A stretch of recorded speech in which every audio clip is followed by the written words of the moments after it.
Então, galera, essa próxima questão aqui é mais uma questão de eletricidade, porém a gente tem que perceber um probleminha nela.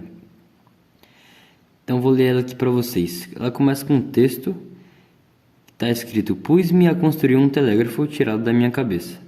O importante era que estivesse ligado à eletricidade. É através da eletricidade que as mensagens voam pelo espaço. Arranjei uns fios, estavam descobertos. Mas que importância tinha isso? Liguei-o ao meu telégrafo. A seguir, enfiei-os na tomada. Foi aquele estrondo que fez minha irmã e a Tofa virem correndo. Imaginavam que algo muito grave estava acontecendo. Acabado o estouro, os fios estavam arrebentados e soldados um no outro. A partir do relato do personagem que tentou construir um telégrafo caseiro, qual foi o erro cometido que resultou no estrondo e na soldagem dos fios? Então, pessoal, o que acontece? Eu vou desenhar aqui um esquema bem básico. Então, tá aqui a tomada, que foi provavelmente aqui o cara usou. Vou desenhar uma tomada qualquer. E ele conectou uma parte aqui, a parte positiva, a parte negativa, tanto faz, e a outra parte aqui. E aqui tinha todo o sistema do telégrafo dele. Eu não sei o que tinha nesse sistema, mas em nenhum momento ele comentou sobre uma resistência ou sobre algo que estava sendo feito em segurança à corrente que ia passar ali. O que acontece? Eu não sei se a resistência do sistema dele era grande, porém, ao que dá a entender a questão, não era. Então, pela primeira lei de Ohm, que a gente tem, vou colocar aqui, primeira lei de Ohm.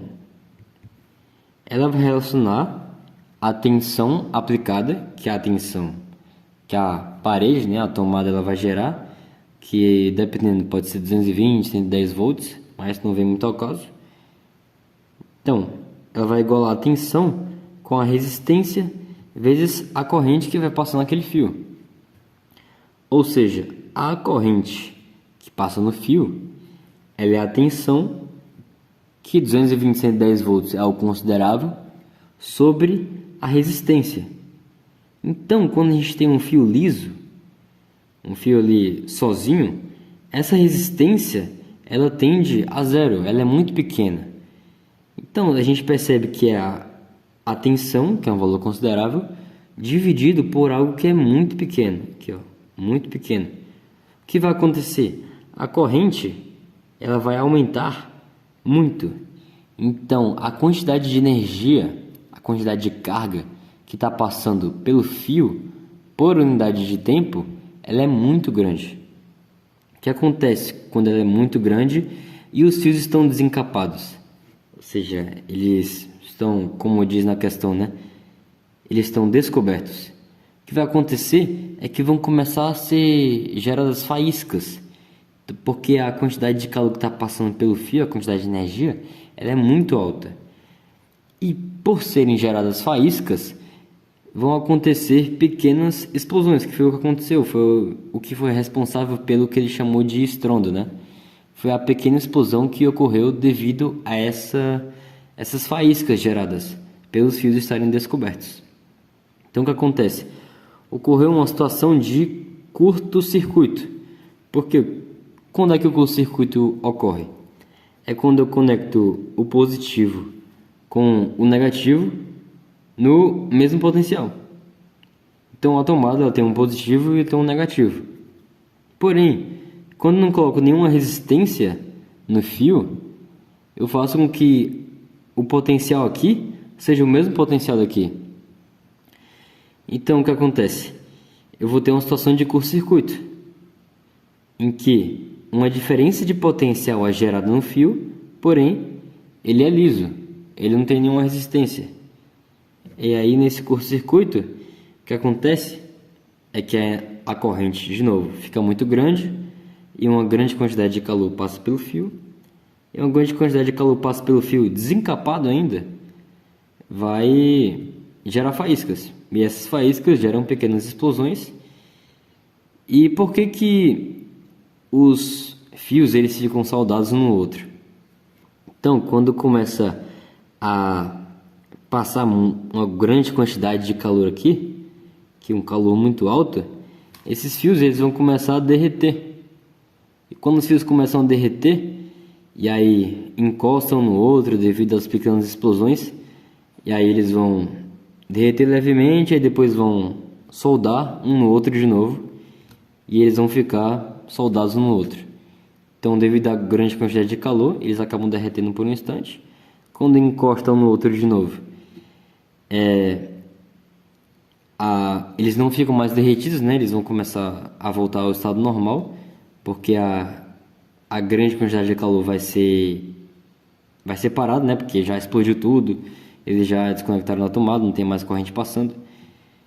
E aí vai ocorrer que eles vão voltar ao estado normal, mas eles, como eles estavam derretidos e encostados um no outro, quando eles voltarem ao estado normal, eles vão ficar soldados no outro, né? Presos um ao outro. E aí o que acarretou isso foi o curto-circuito gerado, né? Por eles estarem desencapados e não ter nenhuma resistência. Então a resposta aí é o item B. O personagem não isolou os fios, causando um curto-circuito. Item B de Boolean. Então aí vamos só analisar as outras alternativas. O item A fala: o personagem não usou o condutor adequado para os fios? Não tem nada a ver, ele poderia ter usado qualquer condutor que ia derreter do mesmo jeito, ia passar uma grande quantidade de corrente do mesmo jeito. O item C: o personagem não usou a voltagem correta para o telégrafo. Então ele não tinha muito como controlar a voltagem, era a voltagem da tomada, né? 110 volts, 220 volts. Independentemente da voltagem, a resistência que ele colocou foi nenhuma, né? Então a voltagem aí ela ia obedecer um valor considerável e a corrente ia acabar indo para o infinito de qualquer jeito. O item D: o personagem não conectou corretamente os fios na tomada. Sim, conectar corretamente ele até conectou, né? Mas o erro mesmo foi na situação em que ele estava submetido de conectar, por ele não colocar nenhuma resistência de segurança ali e não isolar os fios. O item A: o personagem não usou a quantidade correta de fios para o telégrafo. Então, você percebe que em nenhum momento eu citei aqui o quão longo era esse fio, né? Então, o fio ele era condutor, então independentemente do quão longo ele fosse, isso não ia impedir que a corrente que passa aqui fosse muito grande. Então, o item correto mesmo aí é o item B.